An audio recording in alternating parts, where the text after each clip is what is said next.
2022 সালের 3 ডিসেম্বর 249 জন কারা প্রহরী নিয়োগের নোটিফিকেশন জারি করা হয় এবং এই বিজ্ঞপ্তি মূলে ফিজিক্যাল কমপ্লিট হয়ে যায় 2022 সালে।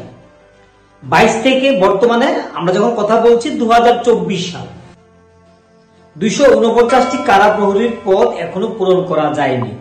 আর বিজ্ঞপ্তি জারি হয়ে গেলেও কিছু টেকনিক্যাল কারণের জন্য সেই পদগুলি পূরণ করা যাচ্ছে না বা সামনে এগিয়ে নেওয়া যাচ্ছে না।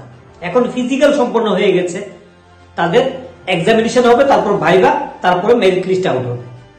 এখন প্রশ্ন হচ্ছে, বিজ্ঞপ্তি জারি হয়ে গেছে 2022 সালে, বর্তমানে সরকার একটা দুলাচলের মধ্যে রয়েছে যে 249টি পদ, যেখানে এসসি এসটি এবং ইউআর পোস্ট রয়েছে। নেম অফ দ্য পোস্ট হচ্ছে ওয়ার্ডার মেল, যেখানে এসসি 37টি পোস্ট, এসটি 60টি পোস্ট এবং ইউআর 152টি পোস্ট, অর্থাৎ 249টি পোস্ট এখানে রয়েছে। তো এখানে কোনো রিজার্ভেশন ইস্যু রয়েছে কিনা আমাদের জানা নেই, তবে সরকার 2022 সালে একটা নোটিফিকেশন জারি করেছিল, এই মূলে ফিজিক্যাল হয়ে গেছে। ফিজিক্যালের পর তাদের এক্সামিনেশন নেওয়ার কথা, রিটেন নেওয়ার কথা, সেই রিটেন টেস্ট আটকে রয়েছে। সরকার এখনো পর্যন্ত 2022 সালের পর প্রায় 2 বছর গড়িয়ে যাচ্ছে, 2 বছরে পড়ছে, এটা 23 এবং 24, 2 বছর চলছে, এখনো কিন্তু রিটেন এক্সামিনেশনটা হয়নি। তবে যে তথ্য আমাদের কাছে রয়েছে, নির্বাচন আগে নেওয়া হলো, নির্বাচনের পরে অতি সত্বর, অর্থাৎ প্রসেস শুরু হয়ে গেছে। যে একটা সমস্যা ছিল সেটা সম্ভবত কেটে গেছে। এখন এটা ফাইল চাপা পড়েছিল দীর্ঘদিন, সেখান থেকে ক্যাবিনেট হয়ে আবার দপ্তরের কাছে, তার পরবর্তীতে কিন্তু এটা এখন গভর্নমেন্ট টেক আপ করেছে। ঠিক একইভাবে কথাটা আমাদের কাছে এসেছে যে গভর্নমেন্ট এটাকে টেক আপ করেছে। আশা করি এটা খুব বেশি সময় লাগবে না, নেক্সট প্রসেস যেটা হওয়ার কথা সেটা কিন্তু হবে। এই ধরনের একটা তথ্য কিন্তু আমাদের কাছে রয়েছে।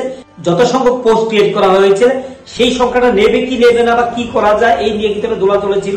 অর্থাৎ আবারও বিজ্ঞপ্তির পরবর্তীতে সরকারের কাছে ওই দপ্তরে কিন্তু একটা কনফিউশন তৈরি হয়েছে, যেটা জিআরবিটির ক্ষেত্রে হয়েছিল এবং যেটা এসএসসিটির ক্ষেত্রে হয়ে রয়েছে।